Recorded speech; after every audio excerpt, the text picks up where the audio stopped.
Hello, everyone. Welcome to your newest episode of the Cosmic Matrix podcast with your host, myself, Laura Matsu, and Bernhard Gunther.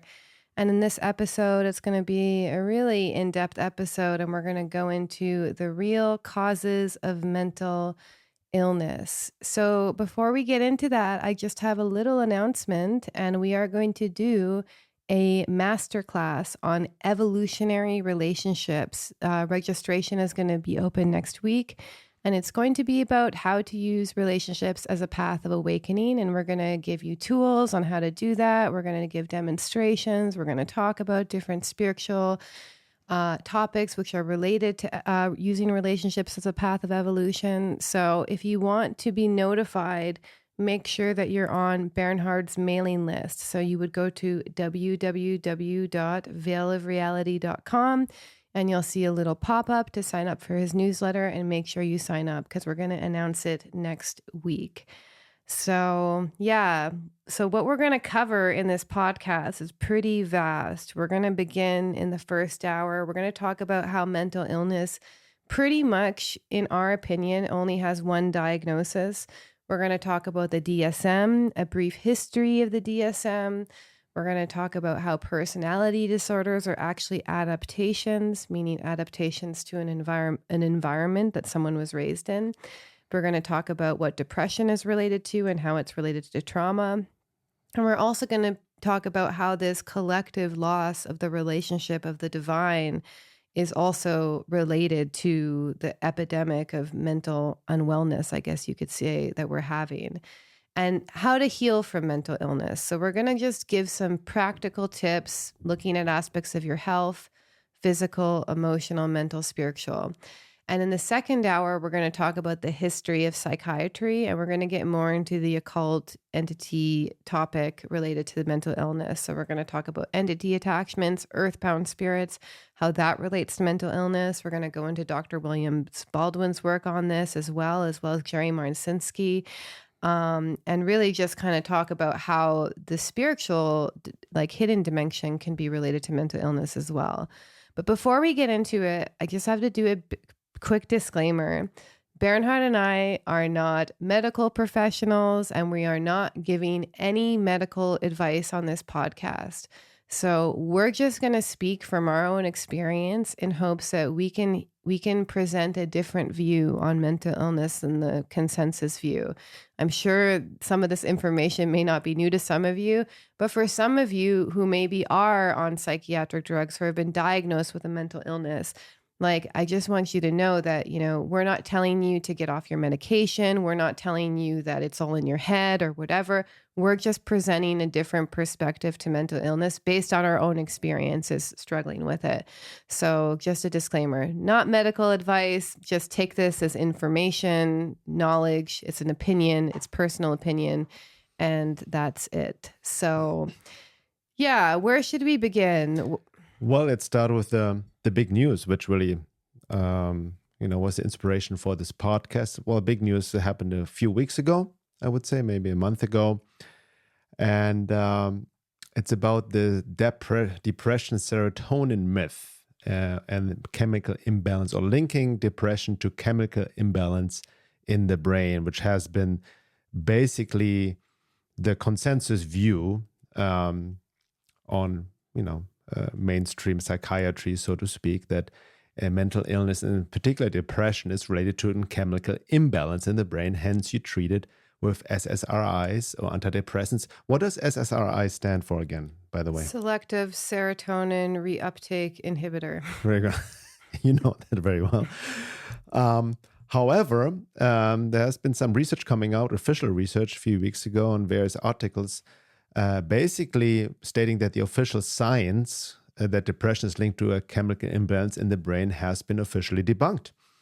And there's even a quote from an official science paper stating that depression is not caused by chemical imbalance in the brain, new study finds. And a direct quote from this study is, just to basically summarize it in a nutshell, quote, "Despite the fact that the serotonin theory of depression has been so influential, no comprehensive review has yet synthesized the relevant evidence. which is huge. So basically, where's that from again? That's from an official government paper. You linked to it actually. It was from the study then. From the study, yeah, exactly. Got it. Yeah, because you made a little video, I think, on Instagram about yes, this exactly. topic, right? Yeah, exactly. And we can link to that. I'm going to link to that article in the show notes of this episode as well, so you guys can check it out. But basically, it's been proving, which I want to go later, what Jerry Masinski talked about in a podcast many years ago, that there has been never, ever a scientific proof linking chemical imbalance to depression. And now it's been confirmed, so to speak. And we have assumed that for so long. Yeah. Right. So that's what I want to start off, that actually that's a huge step, right? That officially it's acknowledged that depression most likely does not link to any chemical imbalance. Hence the question of antidepressants, antipsychotic drugs, and all of that. Well, no, but so this is just related to SSRIs. Right. Like the antipsychotics that they give them is based on also bunk science that hasn't ever been proven as well, which is Right. Antipsychotics are usually more given to people with schizophrenia or even borderline sometimes. Sometimes they can give them people with depression as well. But that the science behind that is also bunk, basically. Right. Okay. All of it. We know that. Yeah. I mean, it's, there was never really scientific proof for the connection of depression and chemical imbalance to begin with, but it was based on big pharma sponsored pseudoscience. Why? Because just follow the money as always and question who really profits in generally from SSRIs and other psychiatric drugs. On that note, the pharmaceutical industry, little fact here, is making about $11.7 billion a year on the sale of psychotropic drugs basically, and 1 out of 6 Americans is on some kind of psychotropic drug. I guarantee you it's higher than that. Yeah, I think it's higher because even I was reading a statistic the other day that like 15% of children in foster care under 5 were on an antipsychotic. Oh wow. Okay, I think it's also increased, especially as we talked on this podcast a few times over the past couple of years,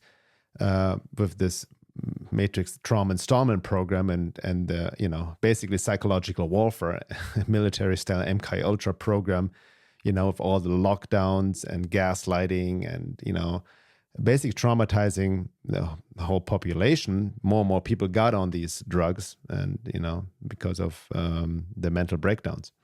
Well, it's not just that. It's been happening for a while, Like I actually read that 50% of Americans were on some level of psychiatric drugs. So, we've been medicalizing human suffering for the past few decades. When is the psychiatry, the DSM started? That started in 1952. Okay, exactly. So this is pretty young, And personally, I think it was a huge mistake, and there's many reasons behind that. I don't think it was a mistake, was it? No, I mean, intentionally. Yeah, intentionally. Okay, so in the eyes of the divine, there are no mistakes. Yeah. But this was basically, when I say mistake, this did not help the problem. It actually made it worse, and it actually made society worse. That's my hypothesis. Yeah, it's profited the pharmaceutical industry, Yes. All that. So of course, a big part of the pharmaceutical industry and psychiatry is the so-called DSM, the Diagnostic and Statistical Manual of Mental Disorders. Some people call it also the psychiatry's Bible, the diagnostic Bible that nobody questions, and people just read it, and or even people who go and study psychiatry, become psychiatrists, they take the information in without ever questioning where it's coming from. And it's really fascinating because, a lot of these labels or mental illnesses that are described in the DSM are literally made up based on very unscientific methods. And people just observed, we're going to call this that, we're going to call this bipolar, we're going to call this borderline personality. Yes. Many personality disorders, right? So People just make up. And also then basically believing that for the most part, mental illness is also caused because of a chemical imbalance in the brain, which then can be helped via pharmaceutical drugs. So they made it all up, and it was basically a group of psychiatrists who were basically hypothesizing about the personality patterns that they saw in their clients, and they just invented illnesses out of it, basically. So, yes. and actually, I don't even think the scientific method itself can get at the mental illness on top of it, because I see it as actually has a spiritual dimension, but okay, so let me give a quote about this directly from the book Cracked by James Davies. And this is a really good book. It talks about the history of psychiatry. The subtitle is called The Unhappy Truth About Psychiatry. And basically, he gives this quote from Dr. Theodore Millon, who was part of the original DSM construction. And here's what he said about it. This is directly from someone who was on the original task force of the DSM. Mm-hmm. And he says, there was very little systematic research, and much of the research that existed was really a hodgepodge, scattered, inconsistent, and ambiguous. I think the majority of us recognize that the amount of good, solid science upon which we were making our decisions was pretty modest. So that's one quote. Mm-hmm. And then he says, once I read this quote to Spitzer, who was one of the main leaders on the task force, and this guy, James Davy, asked whether he agreed with Milton's statement. And he says, after a short and uncomfortable silence, Spitzer responded in a way I didn't expect. So this is Spitzer, one of the main people behind the original DSM. And he says, well, it's true that for many of the disorders that were added, there wasn't a tremendous amount of research. And certainly there wasn't research on the particular way that we define these disorders. In the case of Million's quote, which is a quote I just gave you, I think he is mainly referring to the personality disorders. But again, it is certainly true that the amount of research validating data on most psychiatric disorders is very limited indeed. And then the guy who's interviewing says, so you're saying, I asked, trying not to look shocked, that there was little research not only supporting your inclusion of new disorders, but also supporting how these disorders should be defined. And then Spitzer says, there are very few disorders whose definition was the result of specific research data, responded Spitzer. For borderline personality, there was some research that looked at the different ways of defining the disorder. And we chose that definition that seemed to be the most valid. But for the other categories, rarely could you say that there was research literature supporting the definition's validity. So basically, and he goes on later to say, yeah, we had very little in the way of data, so we were forced to rely on clinical consensus, which admittedly, in his own words, is a very poor way to do things.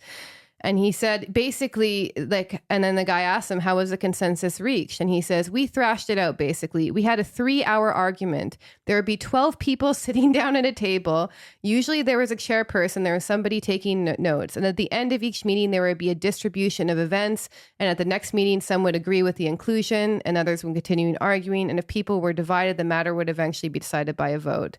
And so this is literally, it was just 12 people in a room just having a discussion about how they could invent different mental illnesses based on what they saw in their practice. And I'm sure they were also kind of defining certain groups of personality adaptations and traits. I'm not saying that it was all nonsense. These are people who are working with people who are mentally ill, but it's really important to understand there's no scientific basis for this. So it confirms basically what I've talked about, and Jeremy Sinske, which will talk about more his work also in the second hour, because he also ties into mental illness to entity attachments and the real cause of schizophrenia and all of that. I had him on my podcast. But basically that the DSM, which is the Psychiatry's Bible of Mental Illness, is literally a work of fiction, where also important to understand these psychiatrists are materialists, right? So it's all about the brain. So there's no spiritual aspect, nothing even talking about trauma and all of that.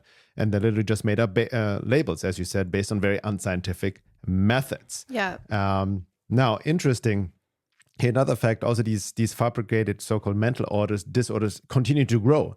So it's the DSM-1, the first edition came out in 1952, and it listed 106 psychiatric disorders. And now, fast forward, DSM-5 came out, the most current one, 2013, and it lists 297 disorders. So that's like a increase of 3 times, and they keep adding and more disorders, even like all kinds of. I even remember a few years ago, some sort of disorder, like they have. I should have looked it up, but I forgot to do it. Kind of targeting truth seekers, right? If you believe in conspiracies, there's a certain mental disorder you have because you don't listen to authority and the consensus. So they just keep up making up shit, my friends, as they go along. Now, on top of it, obviously, since 1952, the pharmaceutical industry has more and more influence into this diagnostic way of adding personality disorders in the DSM as well, because the pharmaceutical industry is very powerful, lobbying, people cashing in. And I remember even, it's somewhat related working at an animal hospital, because they give animals the same drugs they give humans, just in lower doses. And maybe, it's very fascinating. They give them psychiatric drugs. They give them psychiatric drugs. And it was fascinating to see that they were even giving dogs Prozac. Yeah. Because they seem sad or like not really active. So they assume that dogs are depressed, have a depression, and give them Prozac. And Prozac is very interesting because that was probably the very first antidepressant drug that came on the market. Excuse me. And it was first came on the market in 1988. And that's also when the drug company Eli Lilly, who produced Prozac and announced in 1988, first advanced the chemical imbalance theory. So that's when it really took a hold. Yeah. So can we go into the trauma piece about it? Because I really want to talk about, okay, so then if, we're not denying the fact that people are mentally unwell. I see it all the time on social media, even in the world, we're not denying the fact that there isn't something happening in the collective psyche of most westernized people, which is pretty much the whole world at this point. But my personal belief about that is that all of these diagnoses have one diagnosis. Well, okay, when you bring in the occult topic, I just want to say there's a caveat to this. But for most people who are experiencing personality disorders, there's one diagnosis, and that's trauma, basically. It goes across the board. And I'm going to read a quote by Gabor Mate about this, where he really sums it up perfectly. And then I'm going to talk about how this is true, how I feel this is true. So he has a great quote, and he says, all of these medical conditions originate in trauma. All the diagnoses that you deal with, depression, anxiety, ADHD, bipolar, even psychosis, are significantly rooted in trauma. They are manifestations of trauma, and therefore the diagnoses don't explain anything. Now, the problem in the medical world is that we diagnose somebody and we think that that is an explanation. He's behaving that way because he's psychotic. She's behaving that way because she has ADHD. But nobody has ADHD. Nobody has psychosis. These are processes within the individual. It's not a thing you have. It's not like you acquire a bacterial infection and now you have pneumonia. This is a process that explains your life experience, and it has meaning in every single case. The diagnoses never get at the meaning. What they do is what the diagnoses do is they describe something. In other words, they describe the manifestations of something. For example, take a diagnosis like borderline personality disorder. She's like that because she has BPD. No, she's not like that because she has BPD. BPD just describes her coping mechanism. BPD stands for borderline personality disorder. Yes, exactly. So what I'm saying to you, that all diagnoses originate in coping mechanisms. So basically, in a nutshell, they mistake symptoms for causes. Exactly. And you want to look, instead of thinking what's wrong with you, what's wrong with your brain, you just have a permanent issue with your brain. That's this pathologization of these processes. You want to ask what happened to the person that could have made them develop this coping mechanism. Yeah. The only thing I would object, and that's definitely, I agree with Gabor Mate, but there are also instances, and that's more the minority, which goes, more into the occult topic, because sometimes these disorders can definitely relate more to earthbound spirit entity attachments, which we could talk later in the second hour. But trauma also serves as an entry point, and then kind exactly. of So it's still related on some level. But they also, but I also want to say, from an occult perspective, Sri Aurobindo talked about it, Rudolf Stein and his own work as well. There are also people born without a conscience, and ties into genetic psychopaths and not necessarily related to any childhood trauma. Yes. But this is a small minority. Yeah, so I want to make that a point, because this is a very small minority, but we're going to cover it because that's been our work, is looking at the occult spiritual influence. One thing we're probably not going to have time to touch on this topic as well is that when you get into evolutionary astrology, there is mental, spiritual, and emotional, psychological trauma that can be re-imprinted from past lifetimes. So for example, if you were abandoned as a child in a past life, and then your parents kind of left you at your grandparents one day and you didn't know when they were going to come back, even though it's not you being totally abandoned by your family and you never see them again, that can re-imprint the past life trauma in this lifetime. Yes. So we want, you can, I personally, blow this whole thing that it's even happening in the brain out of the water. I don't think it's happening. I think also the soul can get traumatized as well. So, my view goes, and similar to yours, even goes beyond Gabor Mate's, because I think that there's dimensions, spiritual dimensions to trauma, soul fragmentation, even, I think the soul can get traumatized as well through certain really intense life experiences, and people can come in with that trauma as well. So we're just going to look at it from the developmental trauma perspective, and then we can touch on the occult aspect in the second hour. Yeah, also I want to just point out, because we touched on it in the second hour, but the reason also I want to be very clear, in my work, I talk a lot about hyperdimensional realities, entities, the hyperdimensional manipulation of humanity, unseen forces and whatnot, finding good, the occult knowledge, the hidden knowledge, and other forces interfering with the human evolution. But the reason why we really focus also now specifically on trauma work, shadow work, and all of that complex PTSD is so key. And also, I agree with you, past life trauma can be reactivated in the current life. But the reason you focus, because that's also most often the entry point for other stuff coming in. And I've noticed in this work, people jump most often to this whole entity topic way too prematurely, not knowing their own mind, never really sincerely engaged in trauma work or shadow work, and make all kinds of assumptions. But more on that in the second hour. Well, I'll speak to that piece. The reason why that's important is because trauma infamously will either put you in a state of hypervigilance, fight or flight, or even freeze, a state of disassociation.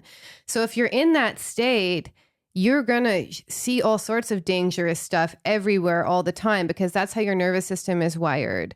So you can't even actually be in a grounded enough state to tell if it's a spiritual interference until you're actually regulated yourself, is what I'm trying to say. So it's like you have to work with the body and the nervous system that you have, get yourself into a safe and secure place yourself, and then you can work with it. But I mean, there's a reason that complex trauma is called complex, because it is complicated to heal. It's not like you just, I'm just going to meditate and do some vagal nerve toning and I'm fine. It's literally a rewiring of these survival adaptations that your nervous system learned actually kept you safe. So there's a reason why people, the processes in borderline personality and schizophrenia, of manic depression, whatever you want to call it, all describe a coping mechanism that was an adaptation to some relational experience. That's my feeling about it. So going back to DSM and Gabor Mate's quote. So basically saying, just to summarize it, there's all these personality disorders and symptoms, be it even borderline personality disorder, ADHD, anxiety, like whatever they name as a mental illness, has their symptoms, has its roots in trauma, most often originating in childhood. Yes, and the DSM actually even rejected adding developmental trauma disorder to it, because they even said themselves that the symptoms of developmental trauma overlap too much with other personality disorders. So in their own words, they actually said, we can't add this because it's going to get rid of all the other definitions. So it's like, it interferes with our work. Exactly. It interferes with us expanding our, So I want to just give some quotes from Healing Developmental Trauma by Lawrence Heiler. I'm not sure if I'm pronouncing Can we just that. maybe just define developmental trauma? I'm going to do that. Yeah, I'm going to do that. It? Yeah, exactly. Perfect. Exactly. So basically C-PTSD, which is complex PTSD, this is a quote from Healing Developmental Trauma. It's being used as a catch-all for both ongoing interpersonal trauma for children and adults and the impacts of childhood trauma on adults. So CPSD particular focus on affects 3 areas of life: self-organization, meaning the way that you connect and relate to yourself, emotional regulation, self-concept, and relationships. Whereas developmental trauma in particular is basically based on relational disruptions during childhood that affect the child's sense of self. Complex trauma is an umbrella term that includes basically later relational disruptions to one's sense of self. So the developmental trauma happens very young in your developmental years, basically. And then complex trauma would be ongoing trauma that can actually kind of link up with that. So if you have developmental trauma, chances are you've also experienced complex trauma later on, because your developmental trauma would most likely actually make you seek out situations that would create more trauma for you later on.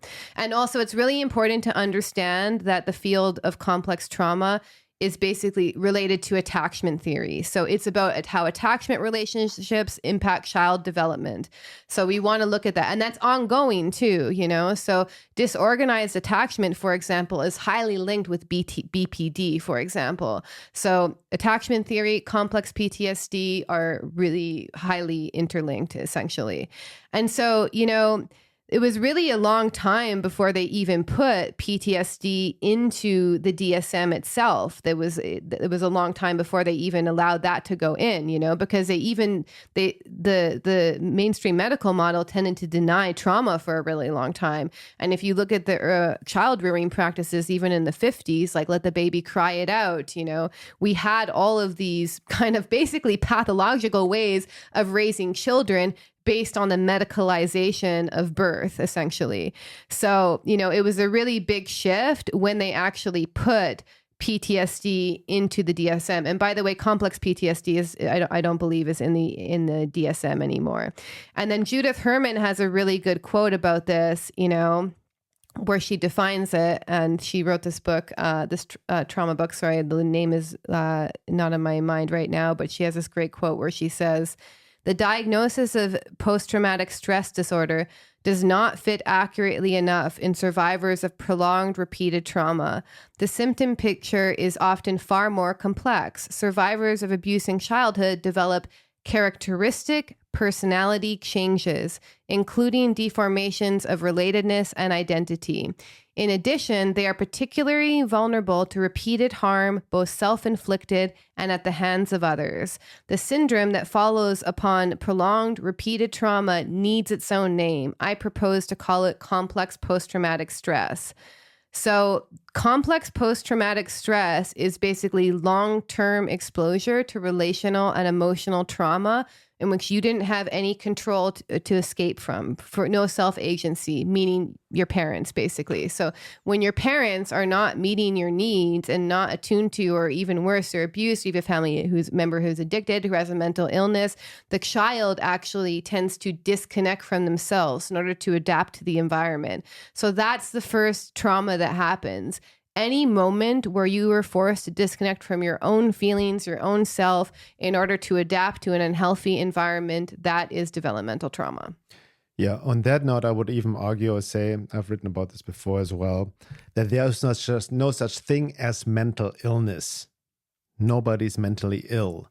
These are coping mechanisms, trauma responses, symptoms, right? There's nothing wrong in your brain other than, and even like what you just mentioned, some of these trauma responses we have, even we talked about in previous podcasts, like the fight and flight, freeze and fawn, disassociating, or even other behaviors because of the PTSD, were very necessary at that moment of the trauma to protect ourselves. Exactly. So we need to understand there's nothing wrong with these reactions because they help us survive. Yes. Right? The fight and flight, the disassociating, it was not, we needed to escape in the head, disassociate, it was not safe to share our feelings, our emotions and whatnot. Right? So these are valid reactions of the mind to disassociate, to protect ourselves on a psychological, emotional, even physical level. The only problem is with complex PTSD, it stays within, and we then unconsciously have these reactions to even safe situations in the future, and it becomes more embedded in the psyche. But it's not a mental illness. No. Like it's like a survival-based personality adaptation that served you well in some environment. And keep in mind that it can happen beyond early childhood. It can be you have like a terrible relationship, but if you're attracted to terrible relationships, it's also related to developmental trauma. So they overlap a lot, you know. But the issue is the focus on the symptoms and the behavior. It doesn't look at the underlying cause and why this happened. So there's a reason why anyone developed any negative self-concept, negative relationship traits. It all serves a purpose. But then later on, it's like this outdated program that keeps running, you know. So for example, you know, for people who have had, you know, loss of trust or abusive childhoods or whatever, you know, they learn not to trust early on because, of course, like they learn not to trust because the adults around them were not reliable or safe. But then later on, they will not trust anyone in life, even if that person has proven to be trustworthy, because that adaptation is still running. And then, you know, not trusting yourself and not trusting life and living this perpetual fear. Yeah. Right. Yeah. And paranoia. Yeah. So we really want to understand complex trauma. So, and we want to understand the adaptations, you know, and it's really important to understand C-PTSD, so complex PTSD, basically focuses on impairments on the ability to regulate your emotions. So it's about dysregulation. So you want to understand, you know, how... you know, basically how triggered you get in everyday life, essentially. So you want to look at like how your nervous system gets activated in certain situations, how you tend to check out, how you tend to freeze. Also, you know, issues with self-regulation tends to lead with issues with eating, sleeping, sexuality, impulse control. How it shows up is depression, anxiety, numbing, pain, difficulty relating to the world, difficulty relating to, you know, authorities or whatever. There's so many ways it shows up, but basically it's a disconnection from the self and it is disconnection from healthy attachment, essentially. So, you know, it's really important. We have to first understand, how did this person in front of us, how did I adapt to this relational trauma?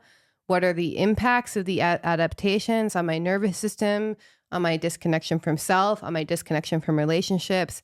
And how actually the suffering underlying all of these adaptations is really a deep desire for connection. Okay, so that's kind of what where the healing comes from.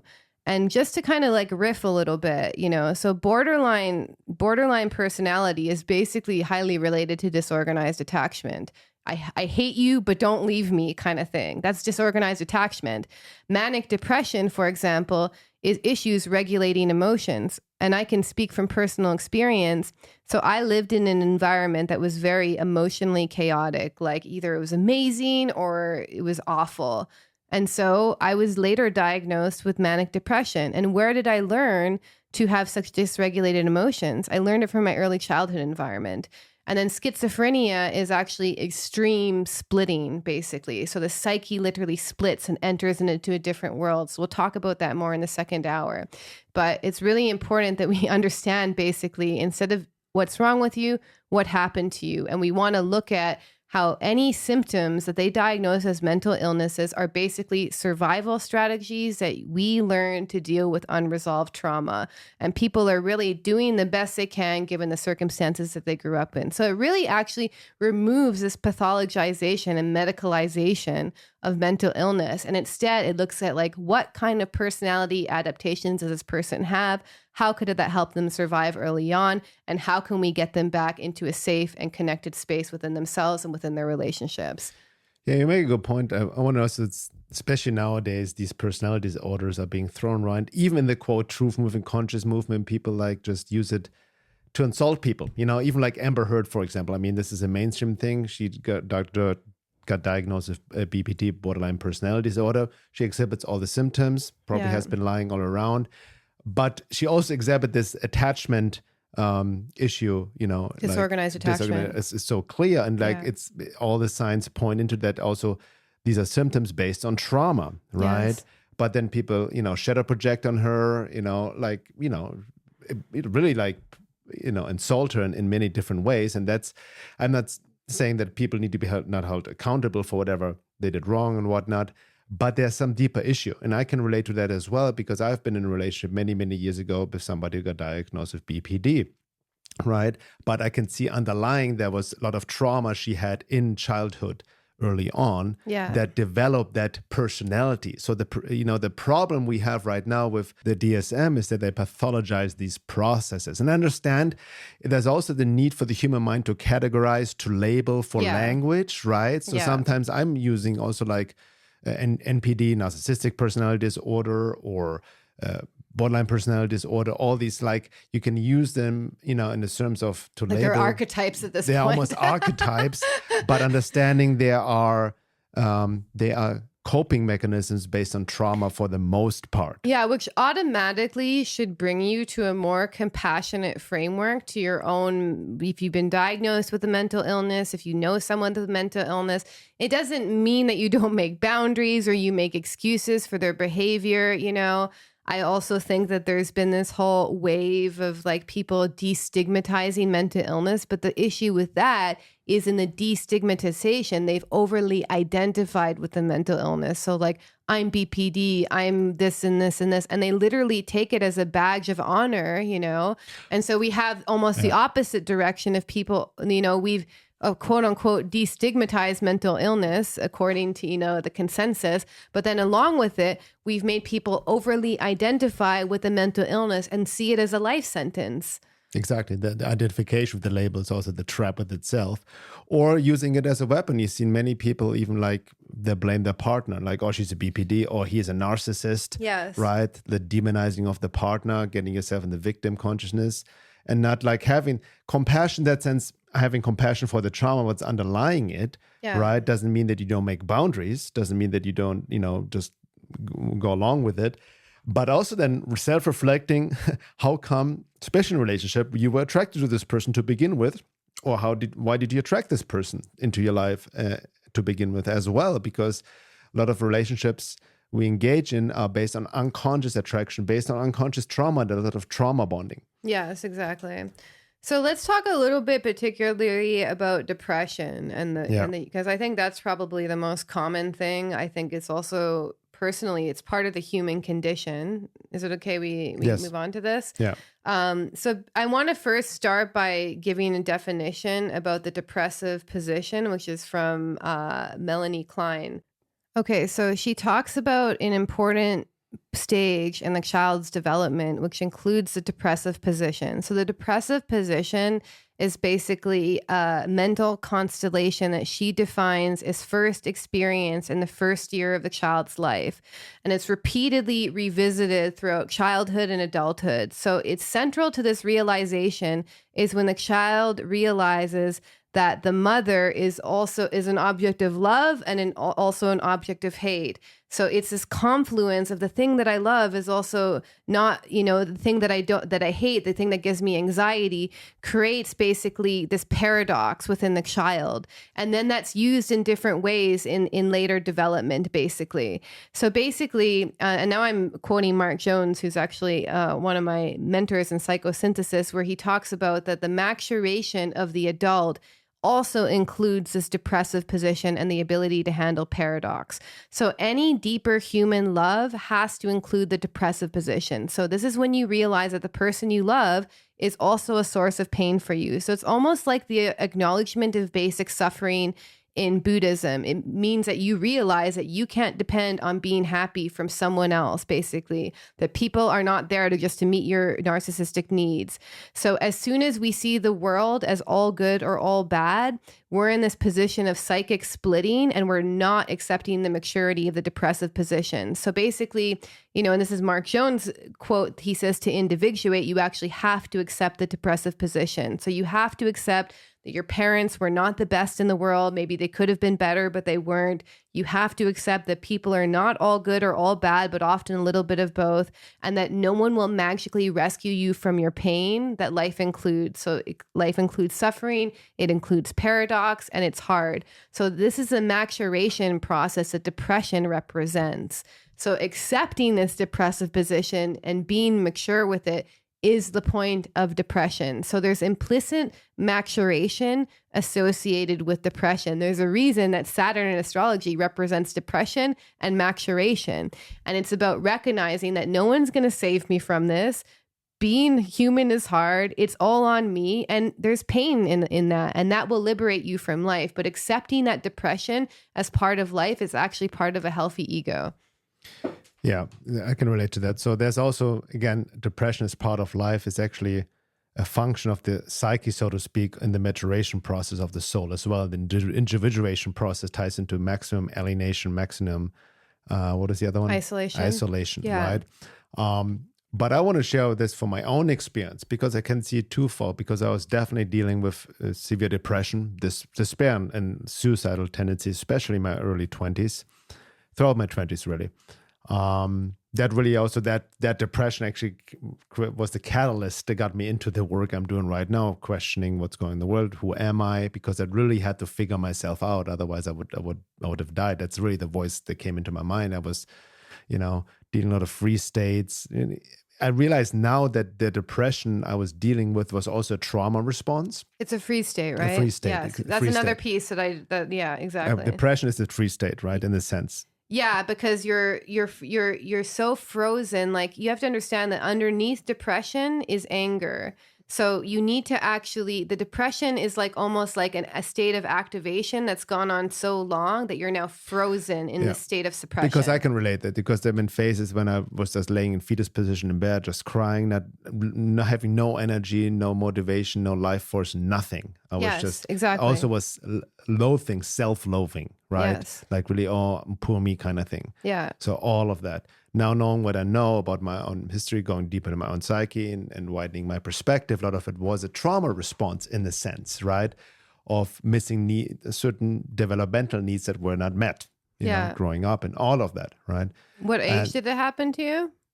The depression? Yeah. That was in my early 20s. Okay, yeah. So up, do you think to my Saturn return. Do you think it was actually also, can you see it being part of like maturing into adulthood too, and having to accept the crappiness of life too? Exactly. So that's I came to realize. So in my whole process, I could see it partly trauma response, but also I realized that the depression, especially I was dealing with, and many others maybe as well, even quote unquote other psychological issues people are being labeled with, are in fact sometimes I see as a normal reaction to growing up in a society that's very much removed from nature and spirit. Exactly. You know, the quote came to mind. What really helped me in this process, and I've mentioned this quote many times, but it had a profound effect in my life when I first came across it in the 90s. It's by Krishnamurti, you know, and he's saying it's no measure of health to be well adjusted to a profoundly sick society. And that's what I was trying to do. I was comparing myself to society. I was trying to fit in, but it brought more depression. It didn't fit. It was like a contradiction. And that's where the depression came from, right? So I saw it almost now. I realized that depression in that sense is a healthy sign of a healthy spiritual immune system to reject the pathogen of culture and influences of a society where pathologies have become normalized. Well, that's kind of like the Mark Jones, you know, to individuate, you have to have accepted the depressive position. And this is actually probably the main issue that I have with a lot of the people in the spiritual community, because, or maybe not the spiritual community I'm in, but the kind of like new age love and light crew, you know, because they don't accept the depressive position. Like, oh, it's all love, it's all one and whatever. It's like, no, life is hard sometimes. Life includes suffering. Like, I'm with the Buddhists on this, if you accept that, actually, the easier life will get. But if you live in this state of psychological splitting where life is either all good or all bad, people are either good or all bad, you've not accepted the basic depression, the basic suffering of life, essentially. Yeah, exactly. And this process became also very clear to me. The depression had nothing to do with a chemical imbalance in my brain. If I would have gone back then to a psychiatrist, they would have put me on some sort of SSRI and antidepressant. Yes. Right? But for me, depression for the most part, it's like a cry or call from the soul or spirit begging for attention. Yeah. Right? That's really what I realized. And the only way out was in and through. So I also learned only to allow myself. I mean, I had my phase of self-indulgence, listening to very depressive music or, Alice in Chains and whatnot. But how was that helping you? In two ways. It was helping me on some level. I could relate, on an emotional level. Especially music allowed me myself to feel those feelings. That was a key point. Can I say something to that, though? That's really important, because in order to actually get out of the depression, you actually have to slowly pendulate between allowing yourself to feel the more intense feelings, including anger, including the grief. And you have to and the music actually helped you get out of the depression because it helped you get out of the freeze state through processing the emotions. Exactly. Well, thank you for sharing. And then also being a musician, expressing myself, playing in bands, drums, expressing that creatively helped me a lot. Also dance.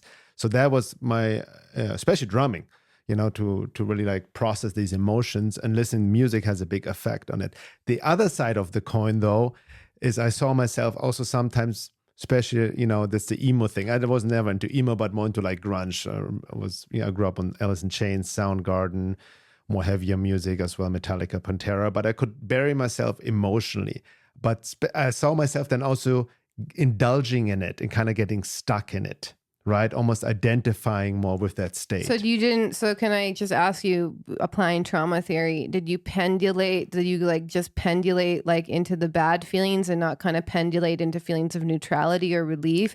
Because that would be the ideal trauma healing. So you would go into the intense death metal or, the music that help you process the feelings, but then you would go out of it into either a state of neutral feeling or a state of neutrality, and that would help you process the emotions. That's a very good question. I can see both. Sometimes getting stuck in it and more indulging in it. Yeah, so you weren't pendulating. Yeah. But then also helping to transmute it, and I feel actually relieved and lighter. Yes.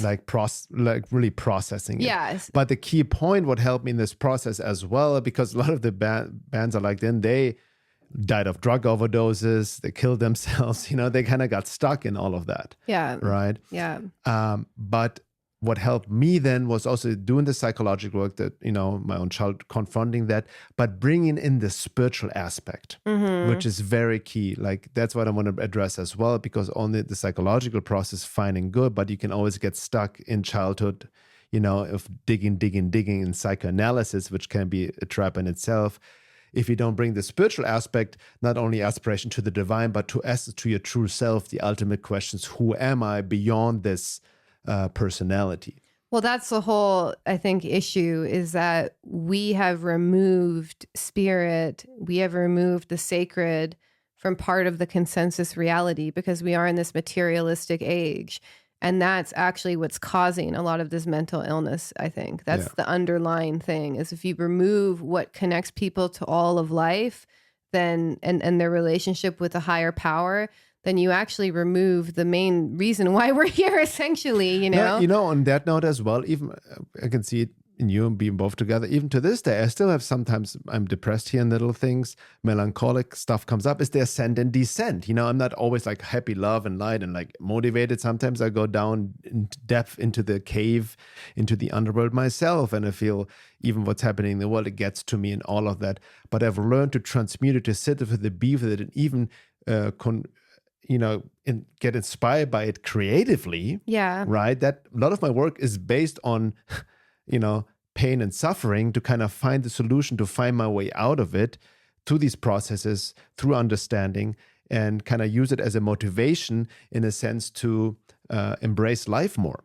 Yeah. If that makes sense. Yeah, exactly. So let's just talk about, we're not going to give people answers on how to get off psychiatric drugs or whatever, but I'm just going to speak from my own experience, how I helped myself heal from major mental illness and trauma. And I'm still working on it now. I still have exaggerated startle responses if someone like sneaks up on me or something. You know, there's still leftover signs. So I just want people to know that healing trauma is a marathon. It's not a race. In fact, if you make it into a race, you're going to add another layer of trauma on top of your already agitated nervous system.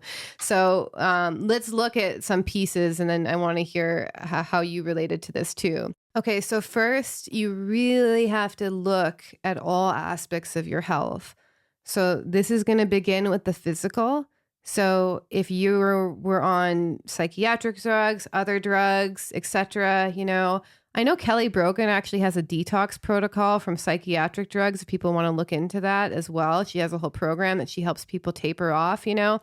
But regardless, so if you're wanting to, you have to get your body in shape, especially if you were using psychiatric drugs. Like, that's what I had to do. I had to detox. I was going hard. Every day I was detoxing. I'm not even joking. You have to stay away from processed food. You have to stay away from seed oils. You have to get daily exercise. You have to sweat, meditation, you know, all of the aspects of your physical health need to be, I think, basically almost like pristine. You know, you don't want to go into like some weird paranoid orthorexia thing as well, but you really got to clean up and detox your body. That's the first step.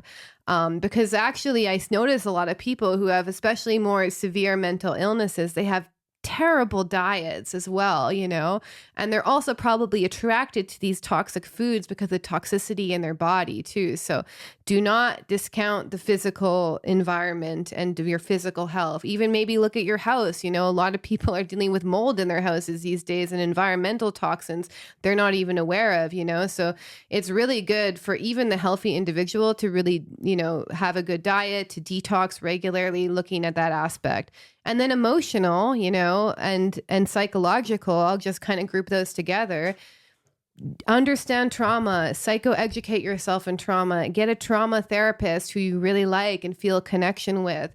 You know, ultimately, healing from trauma should result in a good, so you'll know that you're kind of somewhat more healed from trauma is if you have a good self-concept and you're able to have secure relationships with other people. That's kind of the barometer. So it's not like a endless thing, you know, but you want to have a good self-concept. Do I like myself? Do I have good self-esteem? And I'm able to feel connected to other people? Do I have secure attachment in my life? It's called earned secure attachment. So that's kind of the barometer, but you're going to have to really start out like really understanding your nervous system, understanding your adaptations, understanding what could have happened to you that created these adaptations, you know, and really just move away from making yourself to be wrong and I'm a bad person. Like any relational issue and ongoing pattern that you have, you learned from somewhere. So you want to really understand like, wow, interesting that I shut down whenever someone opens up to me. Where could that be coming from? How could that I've learned about that, and almost like become really curious. And I do really recommend, you know, working with a therapist and a trauma, especially one who understands developmental trauma and trauma in general, who can help you understand how attachment, you know, your attachment patterns basically. And then there is a spiritual, you know, like meditation has been proven to shrink the amygdala, which is something that tends to enlarge as a result of trauma. So you want to figure out some mind-body practice to just basically get you into a parasympathetic state, a calm and relaxed state. That's not a cure-all. Like all of these need to happen at once, you know? And that's why actually I think that many people would rather just take a pill, and many people don't accept the depressive position. They're like, I just want someone to come in and fix it, you know?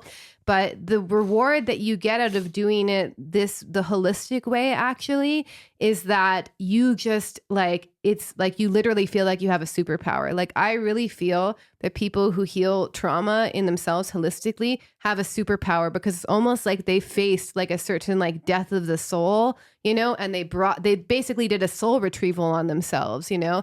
But not to say that they didn't have support, but like it does give you this kind of psychological, emotional, spiritual rebirth when you heal from really complex trauma, you know?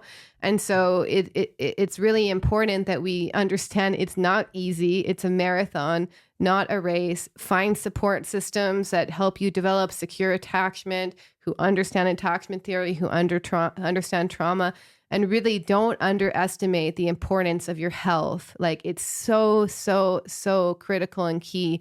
I know a lot of people who are on very restrictive diets who actually start developing anxiety and mood disorders because of their diet. So you really want to find a diet that makes you feel strong, calm, healthy, like really vital and vibrant. So those are just a few things.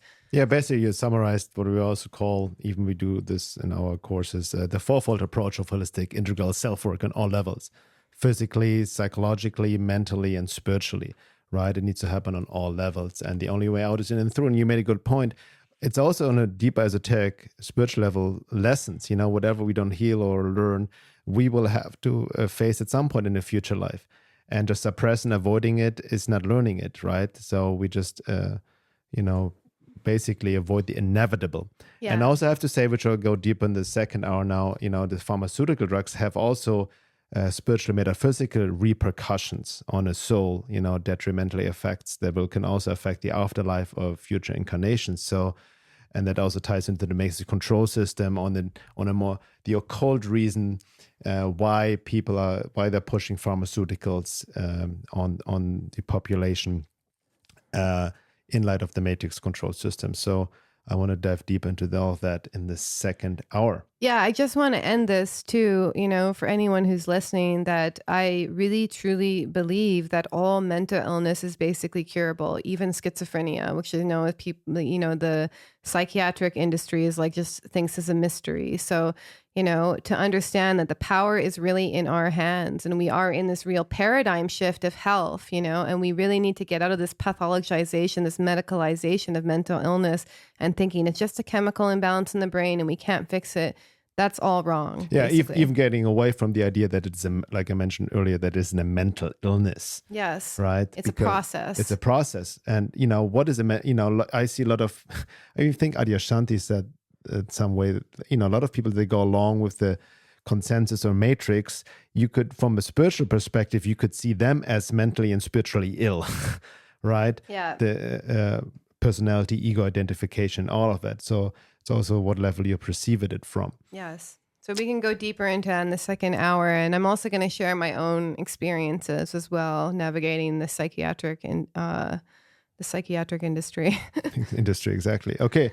So again, for members, you have access to the second hour. If you're not a member yet and would like to support our work, please go to my website, veilofreality.com, and sign up to the membership. You have access to all the second hours of the podcast where we dive into a lot of more material which we cannot really share on the public outlets for obvious reasons when you listen to them, or check out the show notes as well if you're interested. And with that being said, see you all in the second hour.